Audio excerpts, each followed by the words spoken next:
오늘 품이 있는 자유라고 하는 제목을 가지고 여러분과 함께 말씀을 나누려고 하는데요. 간혹 우리를 헷갈리게 하는 것들이 있어요. 특별히 헷갈리게 하는 것 중에 하나가 의사 선생님들의 견해예요. 어떤 의사 선생님은 이렇게 얘기하는데 어떤 의사 선생님은 이렇게 반대로 얘기해요. 고구마에 대한 이야기도 그렇더라고요. 고구마에 대한 논쟁이 벌어진 때가 있었어요. 여러분, 고구마가 그렇게 좋답니다. 그래서 과일 중에서는 사과가 제일 좋고, 그리고 구황작물 중에서는 고구마가 좋대요. 그래서 고구마가 좋은데 어떤 의사 선생님이 아침에 공복에 먹으면 안 된대요, 고구마를. 그래서 시리얼도 공복에 먹으면 안 되고, 과일도 공복에 먹으면 안 되고, 빵도 공복에 먹으면 안 되고, 고구마도 공복에 먹으면 안 된대요.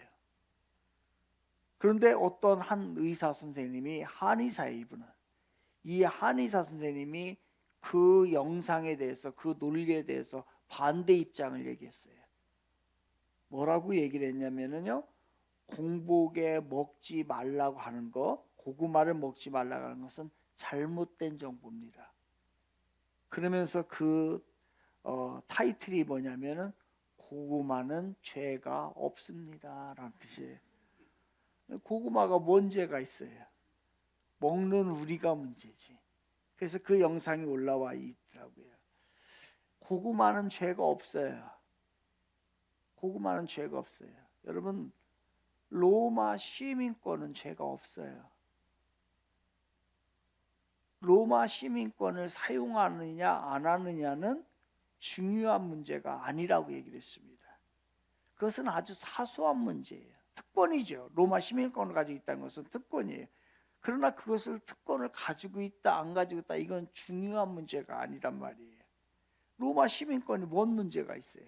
그 로마 시민권이 죄가 없단 말이에요. 고구마가 뭔 죄가 있겠습니까? 고구마를 먹는 우리가 문제지. 로마 시민권이 무슨 죄가 있습니까? 로마 시민권을 잘못 사용하는 우리들이 문제고, 욕심을 내는 우리들이 문제인 것이죠. 사실 로마 시민권에 대한 이야기를 지난주와 이번 주를 통해서 자유에 대한 이야기를 하고 있는데, 이거를 전체적으로 이해하려면 성경 전체의 이해가 사실 필요하기는 해요. 그럼 먼저 이 로마 시민권을 이야기하고 있는 사람이 누구냐면 바울이라고 하는 사람이에요.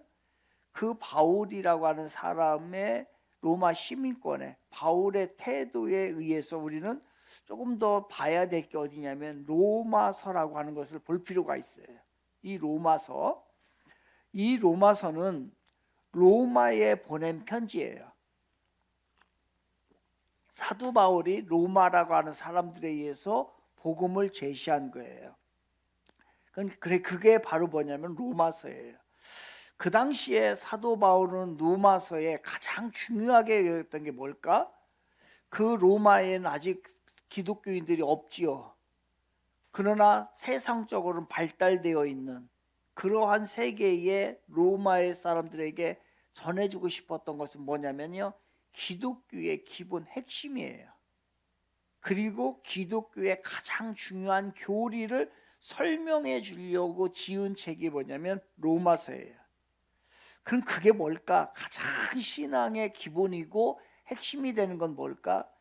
믿음으로 구원을 받는다라고 하는 거예요. 그래서 로마서를 통해서 하고 싶은 이야기는 뭐냐면 믿음으로 구원을 받는다라는 거예요. 이거를 이제 한자로 이렇게 얘기를 하지요. 이신칭의라고 얘기를 합니다.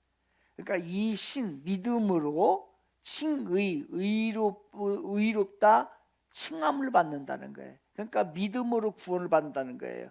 같이 한번 따라해 볼까요? 이신칭의. 시작. 여러분이 모른다라고 생각하지는 않아요. 여러분 이미 이제 이신칭이 많이 들어봤을 거예요. 그런데 이거에 반대되는 말이 있어요.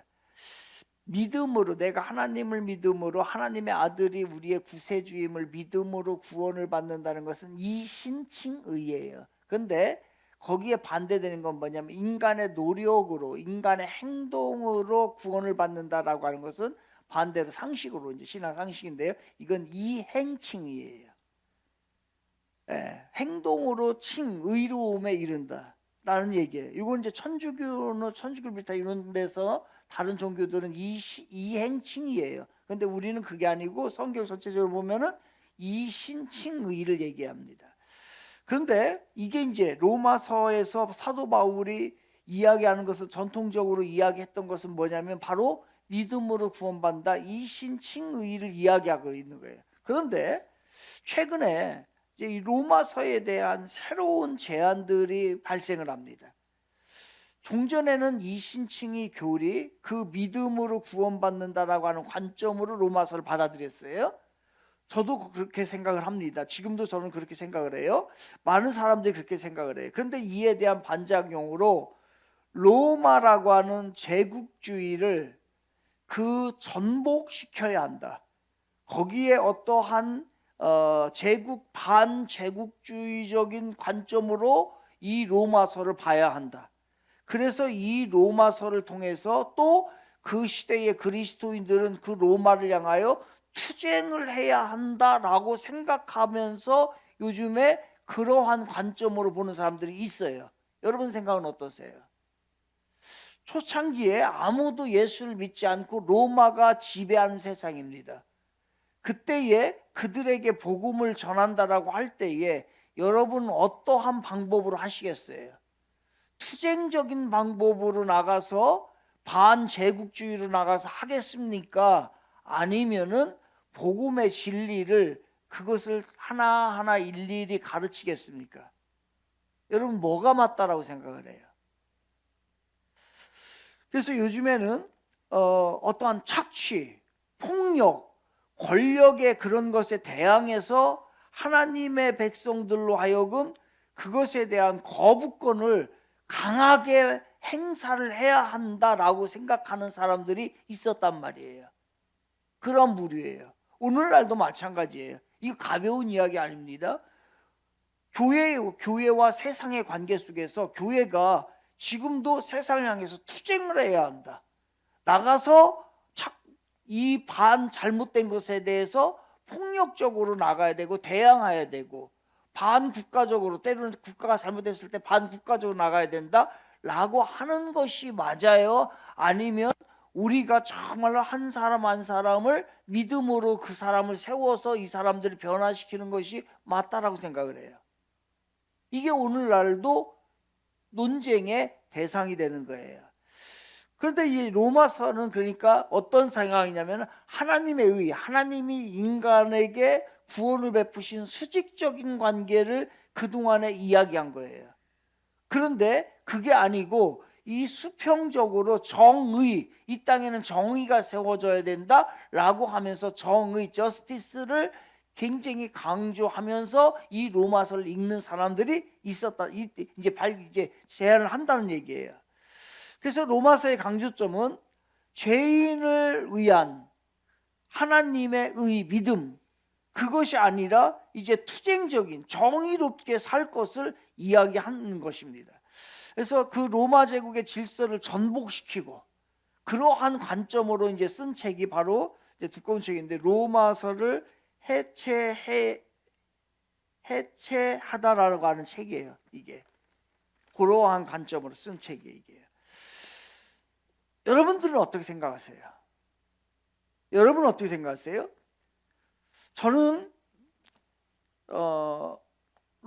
어떤 그 문제에 대해서 이 책에서 사용하고 있는 그러한 방법, 그리고 투쟁적이고 그리고 뭐 수평적인 이러한 그런 모습, 그러나 반제국적인 이런 것에 대해서 동의하진 않아요. 저는요. 로마서는 전적으로 하나님께서 우리에게 주신 그 죄, 그것을 해결하는, 믿음으로 해결하는 구원의 문제를 다루고 있다라고 해서 저는 생각을 해요. 그러나 그 일부의 사람들은 또 그 제국주의에 대해서 폭로하고, 그리고 로마에 대한 제국에 대한 어떠한 그런 문제들에 대해서 강하게 나가야 된다라고 하는 사람들이 있어요. 여러분 어떻게 생각하십니까? 오늘날의 그런 교회들은 어떠한 태도를 취해야 되고, 여러분은 어떠한 태도를 취해야 된다고 생각을 하십니까?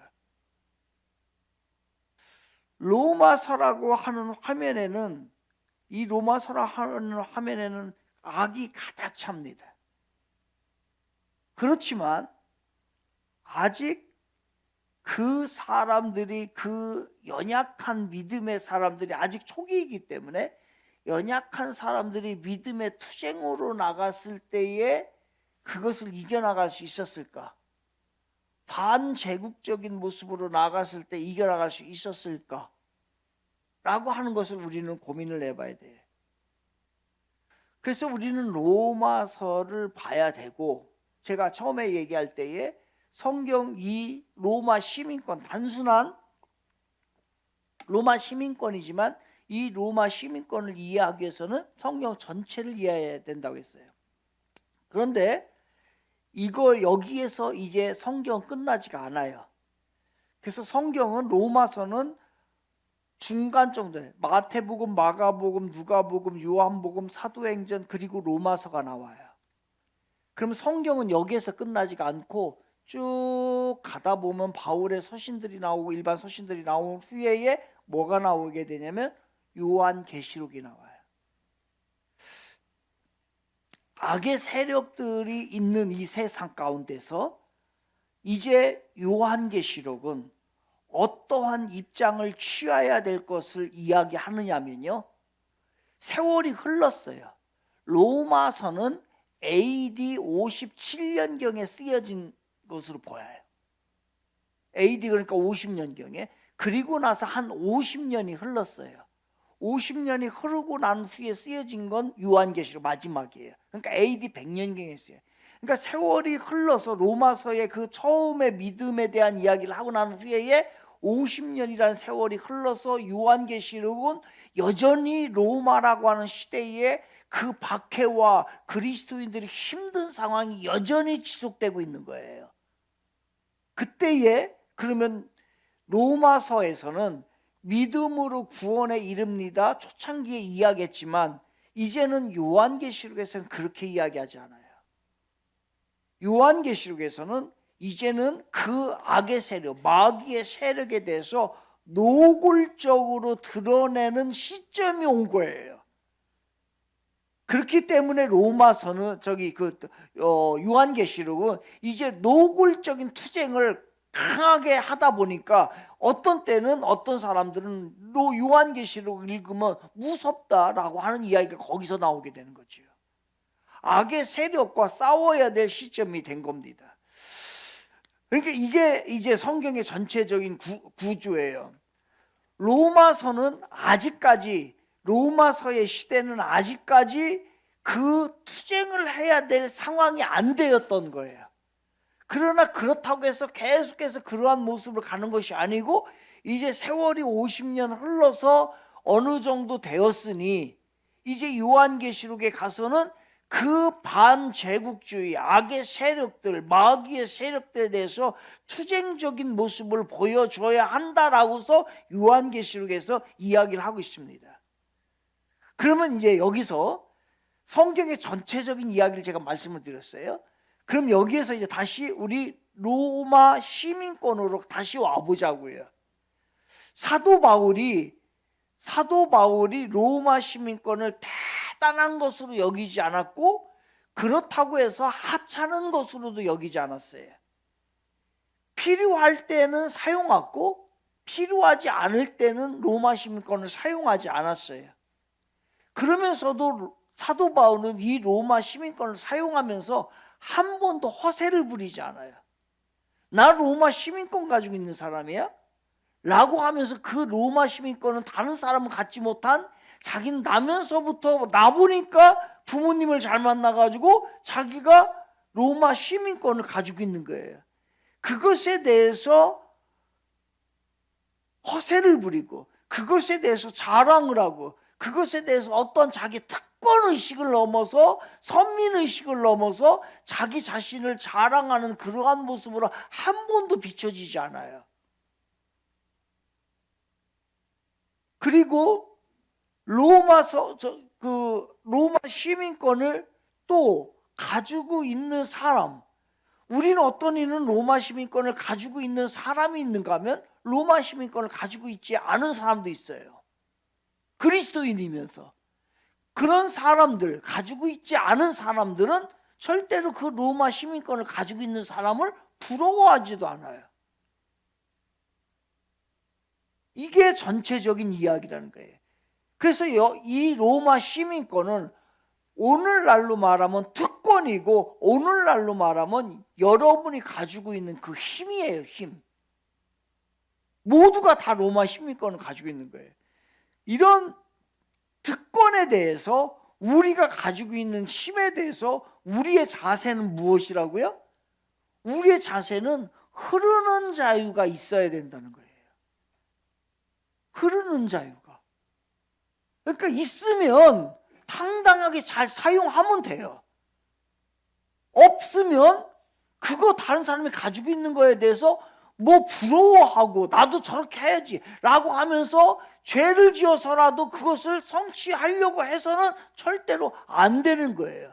이게 바로 뭐냐면 흐르는 자유예요. 그렇다면 도대체 지난주에 이제 흐르는 자유에 대해서 얘기했는데, 그렇다면 바울은 지금 지난번에 얘기한 것처럼 빌립보서에서는 뒤지게 맞고 난 후에 고난을 당한 후에 로마 시민권을 가졌다라고 얘기를 해요.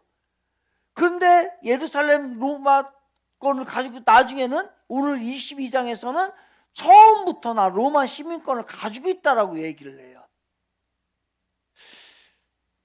어떻게 보면 참 일관성 없어요.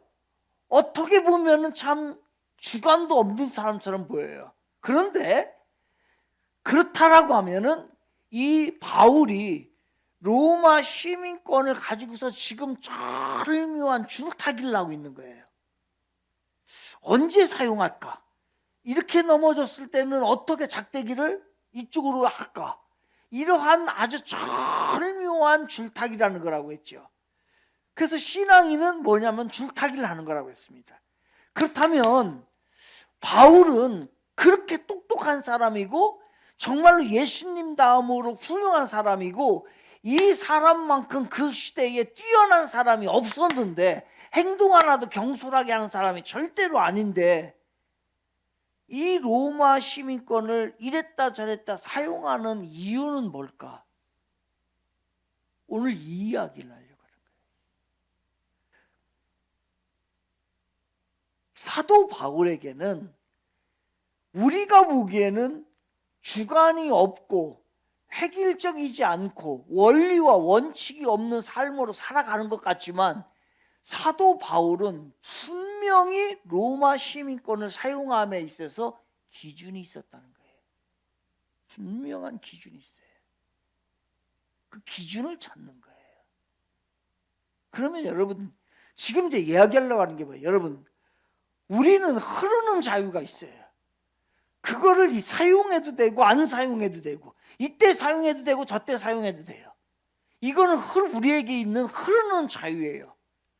흐르는 자유인데 그렇다고 해가지고서 흐르는 자유가 있다고 해서 내 마음대로 막 살아가느냐? 이거는 흐르는 자유가 아니에요.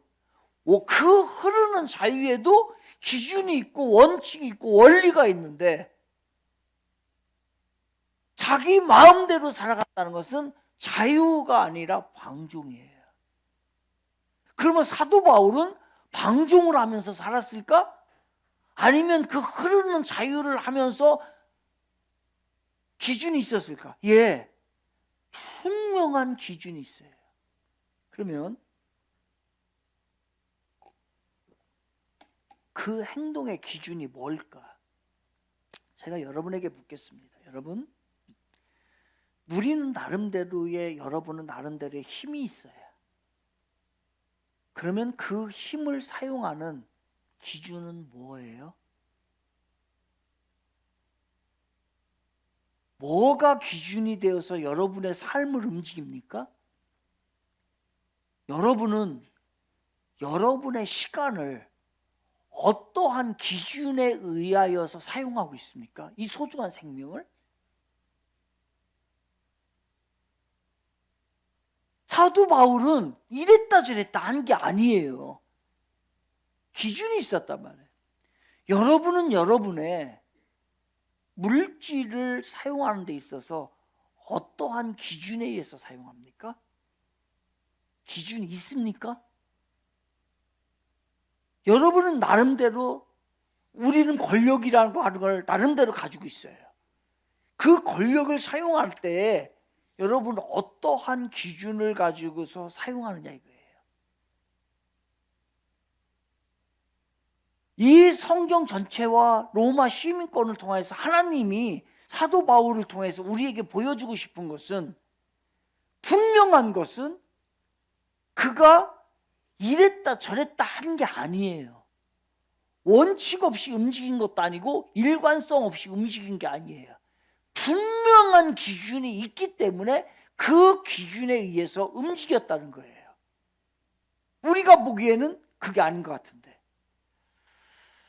대부분의 사람들은 내가 가지고 있는 것들을 자신에게 유리하도록 사용합니다.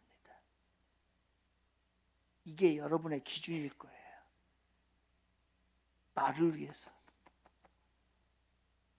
다 나를 위해서.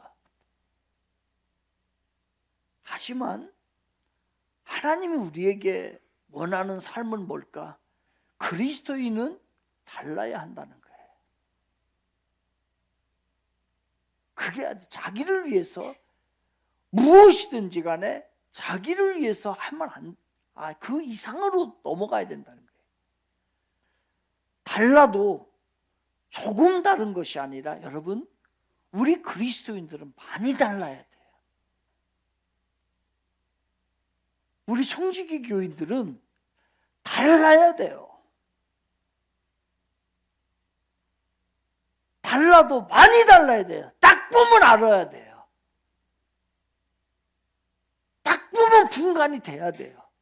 돈 하나 쓰는 거 보면 분간이 돼야 되고, 시간을 사용하는 거 보면은 분간이 돼야 된단 말이에요. 그의 삶의 방식을 보면 분명히 분간이 되고 기준이 있어야 된단 말이에요. 함부로 막 하는 것 같은데 그게 아니라고 하는 것이 있다는 거예요. 그 분명한 기준이. 그 기준은 바로 복음 안에서 자기 자신을 유리하게 나타내는 것이 아니라 복음의 역사를 빛나게 하는 것. 그게 사도 바울의 기준이었어요. 로마 시민권을 사용하는 것도 언제 사용하느냐, 어떻게 사용하느냐, 이게 중요한 게 아니에요. 이거를 사용했을 때에 복음의 역사가 일어나느냐, 예수 그리스도의 이름을 위해서 쓰임을 받는 것이냐 아닌 것이냐, 이거를 생각하면서 사용한 거예요, 사도 바울은. 그럼 보자고요. 빌립보에서 사도 바울은 경황이 없어가지고 로마 시민권을 밝히지 못했다고 말하는 일부의 신학자들의 얘기는 잘못된 거예요. 그렇게 주장하는 것은, 매를 맞고 감옥에 투옥되는 것은 왜 그랬을까? 왜 로마 시민권을 내밀으면은 매도 안 맞고 투옥도 안 되는데 왜 사도 바울은 빌립보에서 이 로마 시민권을 안 내밀었을까? 그는 분명한 기준이 있어요. 그거는 복음 안에서 주의 역사를 이루고 싶었던 거예요. 그래서 사도 바울은 매를 맞고 감옥에 투옥되는 것으로 인하여서 전체적으로 봐야 된다고 했어요. 나중에 빌립보 교회가 세워지는데 일조하게 됩니다. 바울이 매를 맞고 고난을 당하였기 때문에 빌립보 교회가 세워진 거예요. 간수를 변화시키고 그의 가정을 헌신으로 해서 빌립보 교회를 세우겠다라고 하는 바울의 계획은 그 정도의 계획은 없었을 거예요. 그 정도로 사도 바울이 막 이게 투시적인 은사가 있는 사람은 아니에요. 그런데 바울에게는 분명한 것이 있어요. 하나님께서 어떠한 모종의 어떠한 역사를 이루어가고 계실 것이다 라고 하는, 여러분, 어렴풋하게나마 그 마음속에 가지고 있는 하나님의 생각이, 하나님의 뜻이 사도 바울에게는 있어요. 여러분, 우리가 주의 일을 할 때에 명확하게 보여주십시오. 그럼 내가 예수를 믿겠습니다. 그러나 이렇게 할 때도 있지만은 하나님이 어렴풋하게 뭔가를 보여줘요. 그러면서 거기에서 그것을 무엇인가를 자꾸 만들어가는 거예요. 1부터 10까지 다 알았으면 좋겠죠, 우리는. 그런데 그렇지 않아요. 무엇인가 비전을 줘도 어렴풋하게나마 뭔가 윤곽을 보여줘요. 그 윤곽을 만들어가는 거예요.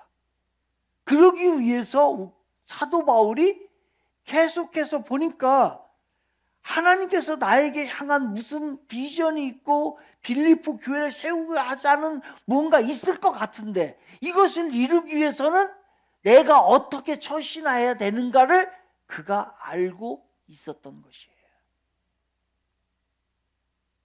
무슨 뜻인지 아십니까? 백보양보해서 그것이 아니라고 해봅시다.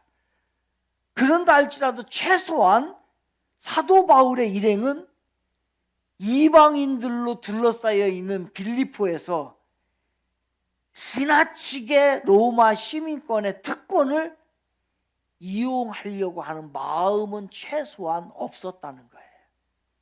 허세를 부리려고 하는 마음은 없었어요. 그래서 사도 바울이 고난을 받아요.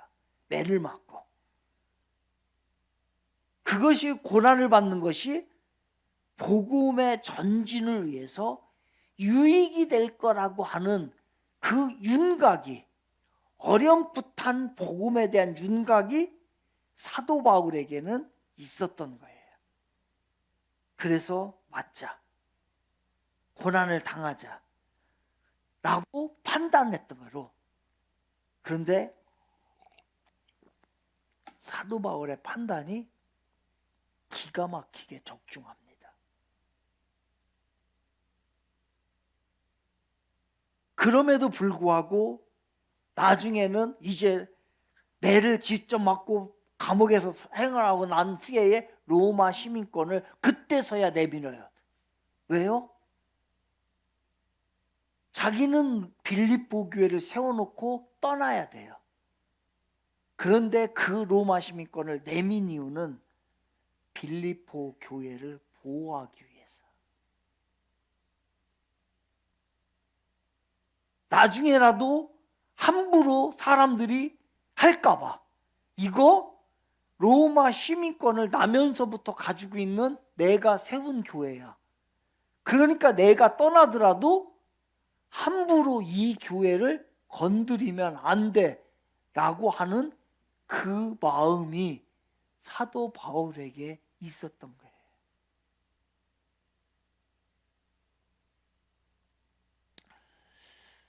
여러분들의 판단 기준은 뭐예요? 저는 판단 기준이, 그걸 핵심 가치라고 하죠. 저는 다음이 나의 생애의 판단 기준, 다음. 무슨 얘기냐면, 저는 제가 있는 이 자리가 떠났을 때에 다른 사람에게 더 유익이 되도록 한다라고 하는 판단 기준을 가지고 있어요. 그래서 저는 판단 기준의 핵심 가치가 다음, 넥스트예요.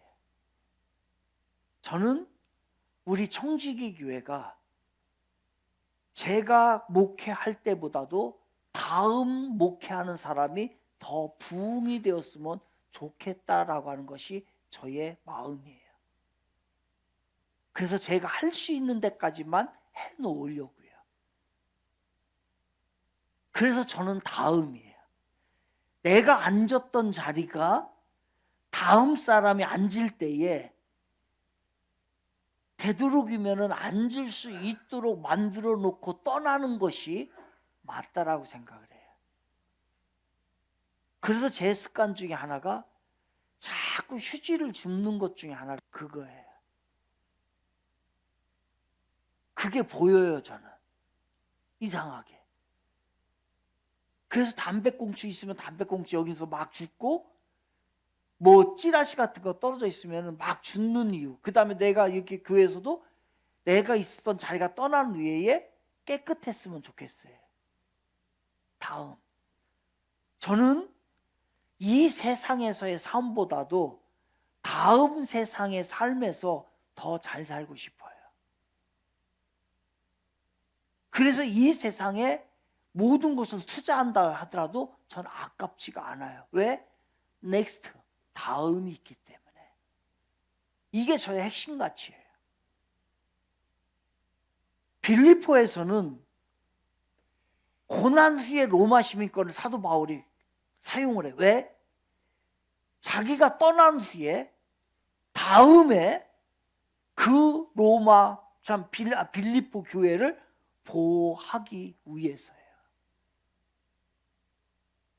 그런데 오늘 본문의 22장에서는 이 사건이 펼쳐지면 무대가 어디냐면 빌립보가 아니에요. 오늘 본문의 무대는 어디냐면 예루살렘이에요. 그러니까 이 예루살렘은 이제 유대인들이 많이 있어요. 그 유대인들 가운데 기독교가 확산되고 더 발전해야 될 시기가 된 거예요. 그래서 사도 바울은 처음부터 로마 시민권을 딱 내밀어요.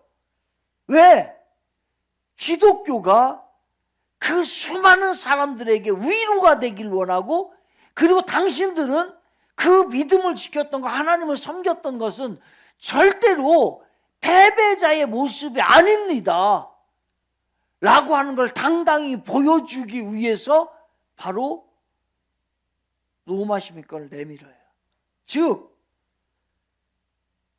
세상 속에서는 어떠한 권리를 가지고서 그것을 사용하지 못하고 그 권리가 없다 할지라도, 그러나 그리스도인들은 절대로 쑥맥이 아니고 천치 바보가 아니고 못난 사람들이 아닙니다 라고 하는 것을 예루살렘에서 유대인 기독교인들에게 보여주기 위해서, 우리가 이런 거를 가지고 있지만 우리는 그리스도를 위해서 사용 안 할 뿐이지, 당신들 안에 예수 그리스도가 있는데 여러분은 세상에서 실패자, 낙오자, 쑥맥, 바보, 천치가 아닙니다 라고 하는 것을 보여주고 싶어서 처음부터 내민 거예요.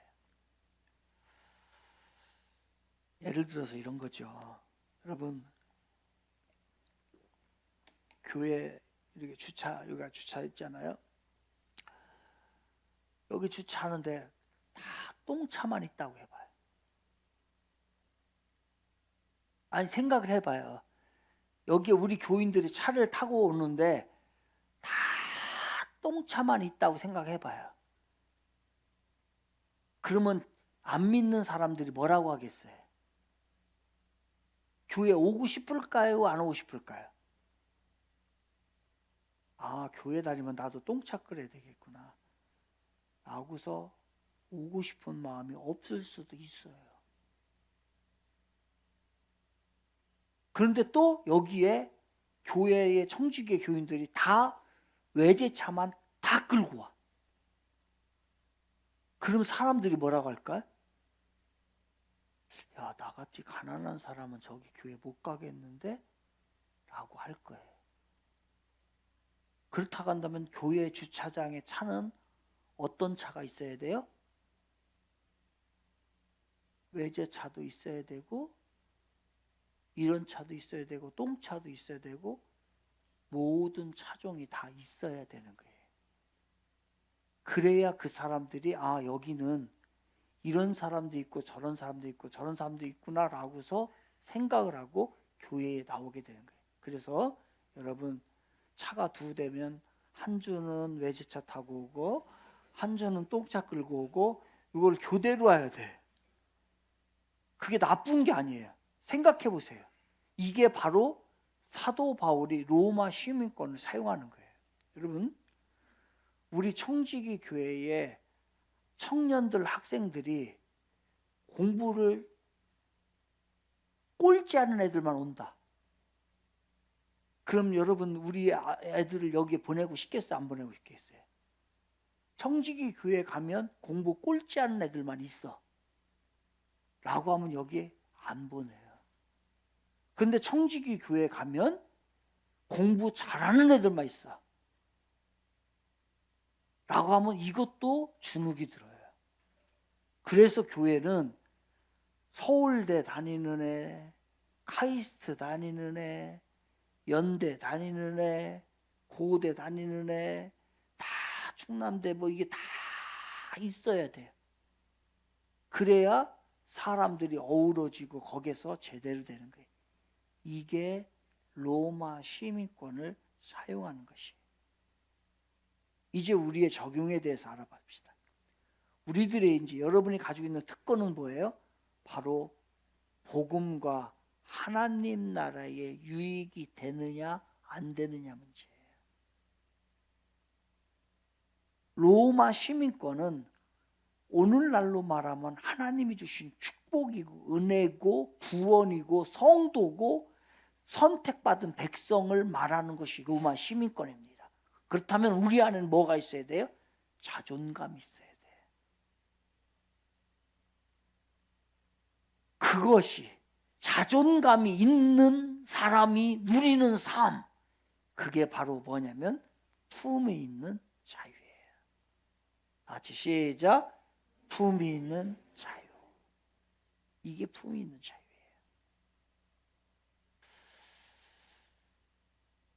김유경 선교사님으로부터 얼마 전에 카톡이 왔어요. 저한테 이렇게 왔어요. 목사님 안녕하세요. 새해에는 더 큰 주님의 은혜를 풍성히 누리기를 기도합니다. 목사님, 다름이 아니라 한 가지 상의 드릴 일이 있어서요. 저희 방글라데시 이곳에서 여러 학교들, 초등학교, 중고등학교, 장애인 학교 등을 운영을 하는데요. 장애인 학교 시설이 노후화되어서 이번에 새로 건축을 하려고 해요. 이를 위해서 저희 가정에서도 건축 헌금을 하려고 하는데요. 특별히 은하가 장애를 가지고 태어나서 하나님께서 더 마음을 주시는 것 같아요. 저희가 그동안 여러 지인들로부터 받은 은하를 위한 헌금과 보험료 등 모아놓은 재정이 조금 있어요. 이 재정을 헌금하려고 하는데요. 기도하는 중에 주님께서 저희 가정 이름으로 헌금하는 것보다 저희가 속한 청지기 교회에 헌금을 하고 청지기 교회를 통해 교회 이름으로 헌금이 되는 것이 더 좋겠다는 마음을 주셨어요. 저희 가정이 청지기 교회에 헌금을 하고 청지기 교회에서 교회 이름으로 저희 장애인 센터 건축을 위해 후원금을 보내는 것으로 해도 괜찮을까요, 목사님? 이렇게 문자가 왔어요.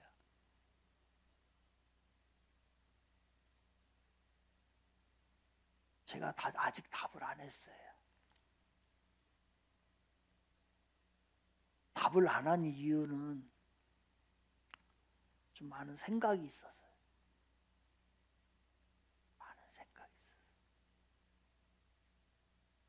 대충 얼마인지도 알겠어. 제가 이 사람들의 그 통장에 들어있는 돈이 대충 얼마 정도 들어있을 것이다 라고 하는 걸 제가 짐작을 합니다. 그걸 홀딱 드리겠다는 거예요.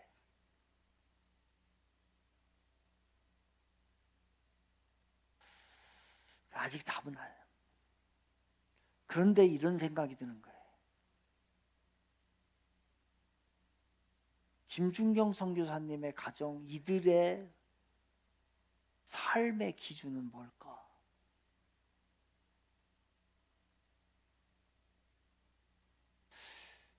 이들은 아무것도 없어요. 더군다나 은하가 아파 장애인으로 태어났어요. 어느 정도 통장에 제가 짐작을 하겠어요. 그걸 다 드리고 싶다는 거예요. 다. 그래서 통장을 제로로 만들고 싶다는 거예요. 그것을 드리고 안 드리고의 문제는 이제 제가 좀 더 생각을 해보지만, 도대체 이들이 살아가는 기준은 뭘까? 이들의 삶의 목적은 무엇을 위해서 살아가는 사람들일까? 라고 하는 생각이 드는 거예요. 부끄러운 거예요, 제가.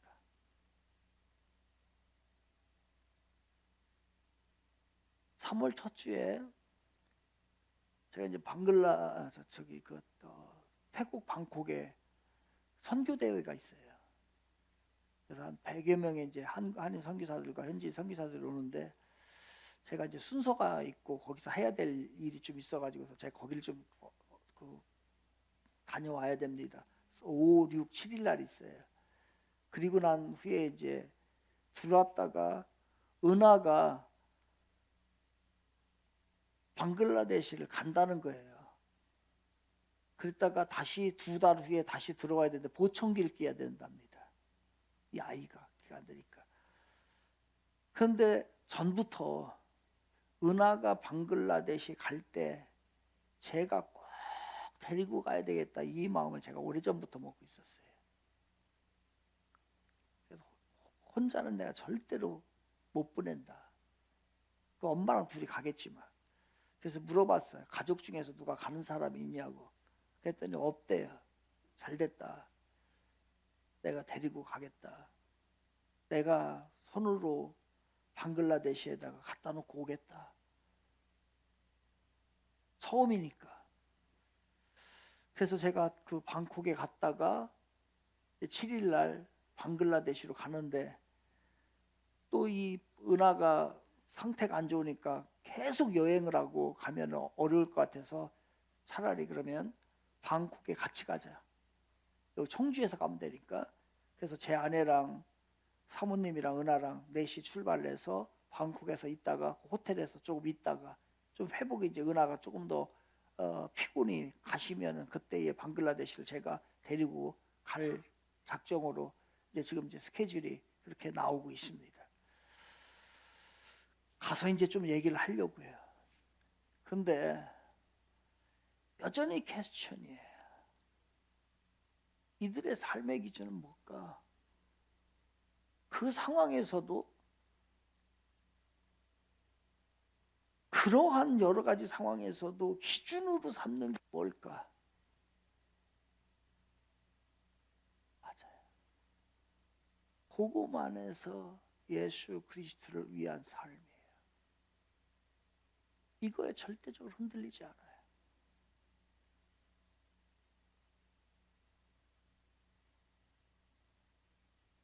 그래서 또 그렇게만 하기도 그렇고, 다 그냥 학교를 그냥 장애 그걸 다 져주고 싶은 거예요. 그래서 혹시나 전화해봤죠. 그거 얼마나 드냐 했더니 2억 2천 원 든다. 방글라데시 제일 못 사는 나라에서 그게 뭐 이렇게 비싸. 그래서 그건 아니고 포기하고, 그냥 이번에는 뭐 하지만 그래도 그것만 보낼 수는 없잖아요. 내일부터 우리가 4일간 자녀를 위한 특별 새벽 저녁 예배 하잖아요. 여러분 우리 내일부터 4일간 매일 여러분의 자녀의 이름으로 좀 헌금을 합시다. 많이 안 해도 돼요. 그래서 거기에 장애인 학교를 세운다니까 그거에 좀 도움을 같이 우리가 우리 교회가 좀 덜 쓰더라도 여러분이 좀 덜 쓰더라도 3월 달은 좀 줄줄이 좀 아껴서 그렇게 해서 헌금을 조금 같이 보내면 어떨까라는 생각을 제가 하게 됐습니다. 품위 있는 자유, 누가 품위가 있어요? 품위 있는 사람의 모습이 뭘까? 잘생긴 게 품위 있는 걸까요? 화려한 옷을 입은 게 품위 있는 걸까요? 많이 가진 게 품위 있는 걸까요? 좋은 학교를 나온 게 품위 있는 걸까요? 세상은 그럴 거예요. 그러나 품위 있는 자유의 사람은 하나님의 나라를 기준으로 살아가는 사람이에요. 참 멋있는 사람이에요. 사랑하는 성주 여러분, 성도 여러분, 우리는 주님으로부터 받은 축복의 선물들이 너무나 많아요. 그 모든 것을 사용함에 있어서 그 중요한 것은 내면적인 동기와 기준이 있어야 한다는 거예요.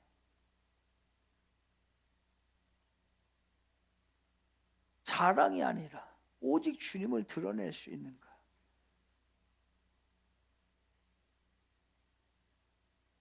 또 우리는 시민권이 그 특권이 있을 때 그걸 마음껏 사용해요. 괜찮아요. 그렇지만 그것으로 인하여서 내가 자랑하고 여러분의 이름을 나타내려고 하고 그거 아무 의미 없어요. 주님의 나라, 주님의 이름, 주님의 교회의 가치를 세우는 거예요.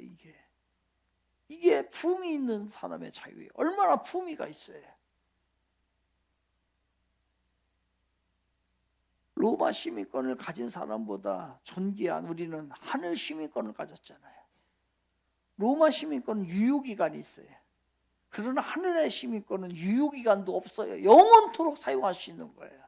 그것을 가진 우리는 이 땅에서 당당하게 품위 있는 멋진 삶을 우리가 살아갈 수 있는 겁니다. 소유나 미모나 모든 거요. 나이 들어보니까 나이 들으면 다 똑같더라고요. 다 배 나오고 머리 다 빠지고 눈 다 처져가지고서 또 먹을 때 흘려. 흘리고 그 다음에 검은 거 뭐 이렇게 다 나고 다 똑같아요. 그래서 인생의 황혼기에 대부분이 고백하는 거 뭐예요? 인생 별거 없다예요. 별거 없어요. 별거 없어요. 다 그렇게 되는 거. 힘도 없고 따르는 사람도 없고 밥 먹자고 하는 사람도 없고 만나자고 하는 사람도 없고. 그래서 우리는 하늘의 시민권을 가진 자로서 품위 있는 자유의 사람이 되기를 바랍니다. 하늘의 시민자답게 하늘의 시민자다움으로 그렇게 살아가는 품위 있는 자유의 사람이 우리 청주교회 모든 성도님이 되시기를 주님의 이름으로 축원을 드리겠습니다.